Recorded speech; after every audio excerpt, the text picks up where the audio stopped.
तो बच्चों आज यानी 13 जून को सुप्रीम कोर्ट के जजमेंट ने इस बात को एकदम क्लियर कर दिया है कि अगर किसी के भी साथ इनजस्टिस होगा, स्पेशली हमारे देश के बच्चों के साथ, तो उनकी आवाज सुनी जाएगी और जरूरी एक्शंस लिए जाएंगे जिससे उन बच्चों को जस्टिस मिले। हालांकि अभी हमारे सभी क्वेश्चंस का आंसर हमें नहीं मिला है। एक क्वेश्चन जो ग्रेस मार्क्स से रिलेटेड चल रहा था कि किस बेसिस पर एनटीए ने ग्रेस मार्क्स दे दिए, जो प्रोविजन कहीं भी किसी भी बुकलेट में उन्होंने नहीं लिख रखा है। जब एनटीए खुद कहता है कि टाइम के बदले टाइम दिया जाना चाहिए, तो टाइम के बदले ग्रेस मार्क्स कैसे? और इसके लिए जब सुप्रीम कोर्ट ने ये क्वेश्चन एनटीए से पूछा तो एनटीए ने खुद अपनी गलती एक्सेप्ट की। बच्चों आप सुन रहे हैं, खुद अपनी गलती एक्सेप्ट की और कहा कि ठीक है, हम इस ग्रेस मार्क्स के कॉन्सेप्ट को इनवैलिडेट करते हैं। अब भाई सुप्रीम कोर्ट कह रहा है तो गलती एक्सेप्ट करनी ही पड़ेगी ना। आप सोचो कि कहां तो एनटीए मान ही नहीं रहा था, हमें बता ही नहीं रहा था। वो तो अच्छी बात है कि 718 719 मार्क्स दो बच्चों के आ गए और ये चीज हमारे सामने आ गई, वरना ये 1600 बच्चों में से पता नहीं कितने बच्चे तो हमारी मेडिकल सीट्स ही ले जाते। तो सुप्रीम कोर्ट ने क्लियर कट ये कह दिया है कि आप इन सभी बच्चों का जो स्कोर कार्ड है 1563 कैंडिडेट्स का, इसको इनवैलिडेट करो, मतलब तुरंत प्रभाव से रद्द करो और इन बच्चों को दोबारा एग्जाम करवाओ, रीनीट करवाओ। सबके लिए नहीं, सिर्फ इन 1563 बच्चों के लिए अभी कहा गया है, बट उसमें भी ऐसा नहीं है कि इन बच्चों को कंपलसरी ये एग्जाम देना है, बल्कि इन बच्चों को दोनों ऑप्शंस दिए जाएं। अगर ये चाहते हैं कि हमारा बहुत लॉस ऑफ टाइम हुआ था तो ये रीनीट में अपीयर हो, और अगर इन्हें लगता है कि नहीं हम हमारे स्कोर से सेटिस्फाइड हैं तो ये वही स्कोर कार्ड एक्सेप्ट करें जो बिना ग्रेस मार्क्स के हो, जिसे एनटीए दोबारा से पब्लिश करेगा। ओके, एनटीए ने कोर्ट को ही तभी री एग्जामिनेशन की डेट भी बता दी कि हम ये एग्जाम 23 जून को करवा लेंगे। अब देखो यहां पर हो सकता है कि मतलब आज तो 13 जून है, नेक्स्ट 10 डेज में एनटीए एग्जाम भी करा देगा। शायद एनटीए के मन में ये डर है बच्चों कि अभी तो सुप्रीम कोर्ट्स में बहुत सारे पिटीशंस पेंडिंग है ना, सबकी सुनवाई चल रही है। अभी उन बच्चों के लिए तो सुप्रीम कोर्ट ने कोई डिसीजन ही नहीं दिया जो बच्चे ये कह रहे हैं कि हमारे सेंटर्स पे भी लॉस ऑफ टाइम हुआ था, हमारी शिकायत किसी ने नहीं सुनी और हमें ना कोई ग्रेस मार्क्स मिले, ना टाइम के बदले टाइम मिला। अगर वो आवाज सही समय पर सुप्रीम कोर्ट तक पहुंच गई तो जहां तक लगता है सुप्रीम कोर्ट उन बच्चों के साथ भी जस्टिस करेगा और उन्हें भी या तो रीनीट का ऑप्शन देगा या जो भी डिसीजन लेगा, बट ऐसा लेगा जिससे सबको जस्टिस मिले, क्योंकि अब ये आवाज बहुत बड़ी बन चुकी है। Thanks to social media, thanks to all campaigning, जितनी भी लोगों ने आप सब लोगों के लिए आवाज उठाई, आप सब बच्चों ने इन चीजों को शेयर किया, मतलब ये बात तो प्रूफ हो गई कि आज के टाइम में इतने बड़े लेवल पर नेशनल लेवल एग्जाम के साथ इतनी discrepancies are not acceptable. Okay, तो 23 जून को एनटीए रीनीट करवाने वाला है बच्चों, और उसने कहा है कि हम रिजल्ट्स को 30 जून तक पब्लिश भी कर देंगे। हालांकि इनके साथ उन सभी बच्चों का रिजल्ट रिपब्लिश होगा जो एग्जाम में अपीयर नहीं हो रहे हैं, क्योंकि बट ऑब्वियस मेरिट तो चेंज होगी ही होगी, है ना। तो अब अगर उससे पहले पहले उन बच्चों को भी चांस दे दिया जाए जिनके साथ इनजस्टिस हुआ था सेंटर पर, तो आई थिंक वो एक रियल जस्टिस होगा।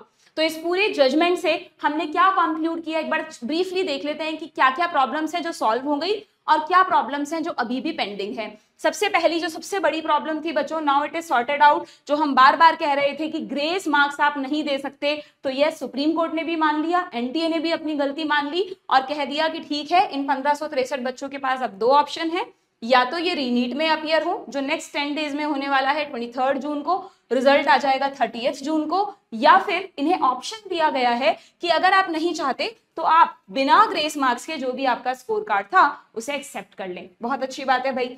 दूसरी चीज, रिजल्ट तो बट ऑब्वियसली पब्लिश होगा, यानी अभी एट प्रेजेंट आप सभी बच्चों की जो भी रैंक है, जो भी रिजल्ट है, बस आपका स्कोर कार्ड वही रहेगा अगर सबके लिए रीनीट नहीं होता है तो। बाकी merit list definitely will be change, आपकी रैंक भी चेंज होगी, तो यस रैंक चेंज होगी तो स्कोर कार्ड फिर से आएगा बच्चों, बस मार्क्स वही रहेंगे। बट अगर रीनीट सबके लिए अनाउंस हो जाता है तो फिर तो चीज ही बदल जाएगी। ठीक है।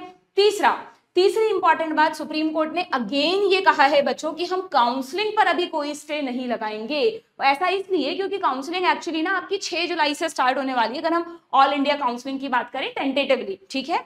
और सुप्रीम कोर्ट ने ये कहा है कि एनटीए कह ही रहा है कि 30 जून तक हम रिजल्ट दे देंगे, तो अननेसेसरी अभी काउंसलिंग पर स्टे क्यों लगाना। और ये भी बच्चों को सांत्वना दी है कि अगर मान लो काउंसलिंग हो भी गई, क्योंकि पेपर लीक का जो केस है उसकी नेक्स्ट हियरिंग कब होनी है, उसकी नेक्स्ट हियरिंग होनी है 8 जुलाई को। अभी एक बहुत बड़ा मुद्दा तो बाकी है ना बच्चों, अभी तो ग्रेस मार्क्स वाला ही सॉल्व हुआ है, अभी दो बड़े मुद्दे बाकी हैं। एक तो वो बच्चे जिनके सेंटर पे गड़बड़ी हुई और पेपर लीक, तो इनकी जो हियरिंग है नेक्स्ट हियरिंग 8 जुलाई को होने वाली है। तो सुप्रीम कोर्ट ने कहा है कि अगर काउंसलिंग स्टार्ट हो भी गई और लेटर ऑन हमें कुछ ऐसे सबूत मिले जिससे ये प्रूफ होता है कि पेपर लीक हुआ है, तो चाहे बच्चों को कॉलेज अलॉट हो गए हो, we have the power to call them back. हम सब कुछ वापस नल एंड वॉइड करके दोबारा से रीनीट करवा के सब कुछ दोबारा करवाएंगे, बट उसके लिए टाइम दिया है प्रॉपर इन्वेस्टिगेशंस के लिए, जिससे जल्दबाजी में कोई डिसीजन ना हो, क्योंकि पेपर लीक कंफर्म होना एनटीए की इंटीग्रिटी पे एक बहुत बड़ा क्वेश्चन खड़ा कर देगा बच्चों।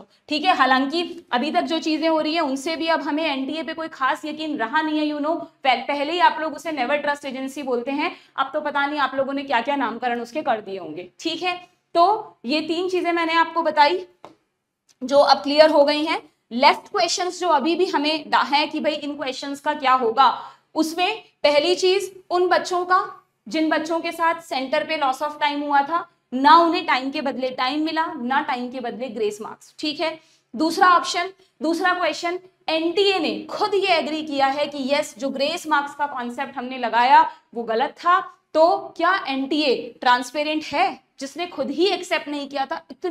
इतना हाहाकार मचाने पर इतने सारे, अगर आप, मुझे लगता है कि ये बेचारे जो थोड़े बहुत बच्चे थे, अगर ये अकेले इस लड़ाई में होते, अगर सभी कोचिंग सेंटर्स, इतने बड़े बड़े न्यूज चैनल्स, सभी मीडिया वाले उनका साथ नहीं देते, तो एनटीए कभी अपनी गलती ही नहीं मानता, उनकी आवाज को तो यूं दबा दिया जाता। 17-18 साल के मासूम बच्चे हैं, कर भी क्या लेते। बट ये चीजें एनटीए की इंटीग्रिटी पर, एनटीए की ट्रांसपेरेंसी पर एक बहुत बड़ा क्वेश्चन उठाती हैं कि एनटीए क्या पता ऐसी क्या क्या चीजें और करता है जो कभी दुनिया के सामने आती ही नहीं हो। तो यस, एनटीए का प्रॉपर एक चेकिंग होनी चाहिए, प्रॉपर कमेटी बैठनी चाहिए, क्योंकि एनटीए सिर्फ एक नीट एग्जाम नहीं कराता, एनटीए जेईई मेंस का एग्जाम कराता है, एनटीए सीयूईटी का एग्जाम कराता है, कई पीजी लेवल के एग्जाम्स कराता है। किस एग्जाम में वो क्या मनमानी कर रहा हो, ये कैसे डिसाइड होगा बच्चों? तो ये भी एक बहुत बड़ी चीज है आई थिंक, जिसकी तरफ सुप्रीम कोर्ट का ध्यान जाना ही जाना चाहिए। एंड यस, इन सारी बातों से अभी भी कट ऑफ इन्फ्लेशन वाली जो थ्योरी है या जो मिस्ट्री है वो सॉल्व नहीं हुई है बच्चों, क्योंकि अगर ये 1563 बच्चे दोबारा एग्जाम दे भी देते हैं तो भी रैंक में 1500 या जो भी इससे कम का ही डिफरेंस आएगा, जबकि रैंक में तो इस बार इतना बड़ा इन्फ्लेशन है यू नो कि 640 मार्क्स पर जहां रैंक 10,000 थी, इस बार 40,000 है। तो वो वाली जो कैलकुलेशन है, it is still a mystery.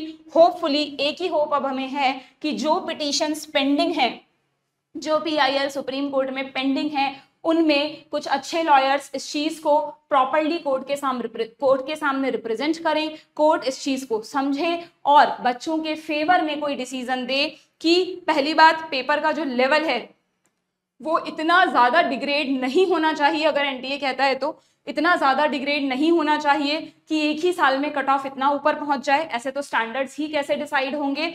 And दूसरा, जो क्वेश्चन पेपर करवाया जाता है, अगर वो ऑफलाइन मोड में ही करवाना है तो इतनी सारी डिस्क्रिपेंसीज के साथ ऑफलाइन पेपर कराना इज नॉट जस्टिफाइबल। या तो पेपर को ऑनलाइन किया जाए या 2 पार्ट्स में कराया जाए, प्री और मेंस जैसे भी कुछ ऐसे डिसीजंस बहुत जरूरी हैं बच्चों, जिससे हर साल नेक्स्ट ईयर से ये प्रॉब्लम्स बच्चों को फेस ना करनी पड़े और एक इतना बड़ा एग्जाम जो हमारे देश के भावी डॉक्टर्स बनाता है, वहां पर सिर्फ और सिर्फ डिजर्विंग कैंडिडेट्स ही पहुंच सकें, क्योंकि डॉक्टर को भगवान के बाद आज भी हमारे देश में, पूरी दुनिया में दूसरा दर्जा दिया जाता है। ये सब हमने कोविड में खुद से फील किया।